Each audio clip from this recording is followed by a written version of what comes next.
The government's not putting a good message out there that it's support. It's said they're always saying they support the troops, but when you come back and your veterans benefits barely cover your education, if it does at all, it's not really putting any weight behind those words. They paint the picture perfect at the beginning, but then once you've done your time and everything, like, we don't know you.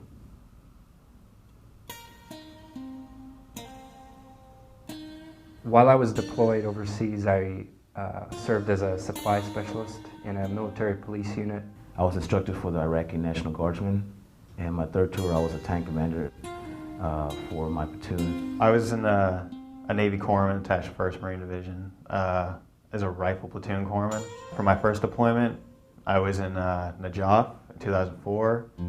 We fought the Sadr militia in the Battle of Najaf in the Wadi Asalam Cemetery. Done 8 years in the service, and out of those 8 years, I've been part of 2 major operations, Operation Enduring Freedom and Operation Iraqi Freedom. I actually spent about 6 months in southern Iraq, moved up to Mosul for about a month and a half, and then the last 4 months were spent in the Diyala province north of Aqaba.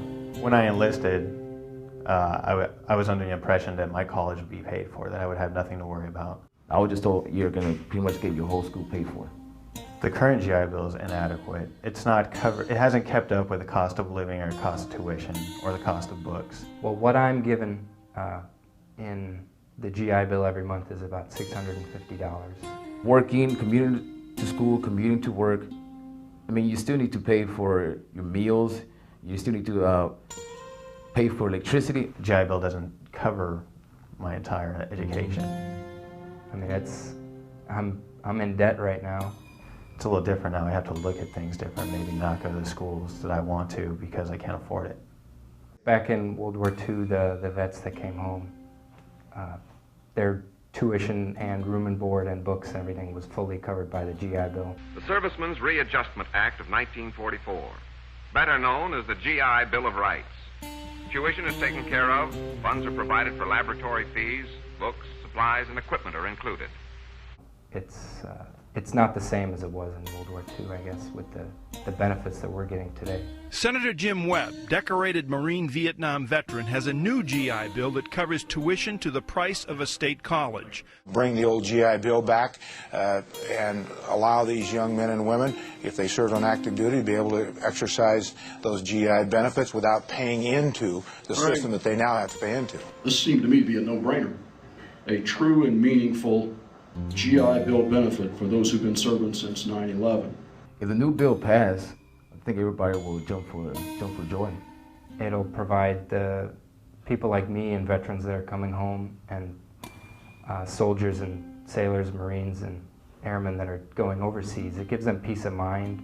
You'll see more veterans making a better life for themselves. If the new bill passed and I got the education that I could out of it, then I could do pretty much anything, however high my aspirations are in life. You answered the call when it came, took up arms for your country's sake, and fought to the limit of your ability. I wouldn't have the faintest idea why a member of Congress wouldn't want to support this. If I could talk to John McCain, I would try to appeal to him as a fellow veteran. He should understand how hard it is for veterans to transition back into civilian life. He should put himself on our shoes, a veteran himself, and then make the right choice.